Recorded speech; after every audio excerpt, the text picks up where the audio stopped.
ব্যাটিংয়ে Jonathan Campbell, the son of Alistair Campbell. Campbell যখন bat করছেন, আলাদা করে নজর কাড়ছে একটা মাসাজ রোলার, ঠিক তার সামনে যে জায়গাটায় সিলি পয়েন্টের ফিল্ডার দাঁড়িয়ে থাকেন।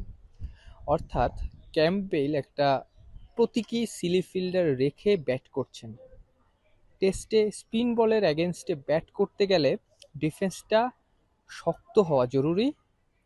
সেজন্যই এমন একটা পন্থা অবলম্বন করছেন ক্যাম্পবেল, যাতে ডিফেন্স করলে বলটা ওই সিলি পয়েন্টের ফিল্ডারের হাতে না যায়। পাশাপাশি তার অধিনায়ক ক্রেইগ আরভিনও পেছনে দাঁড়িয়ে আছেন, এক একটা বল শেষে তাকে পরামর্শ দিচ্ছেন কিভাবে কোন শটসটা খেলতে হবে।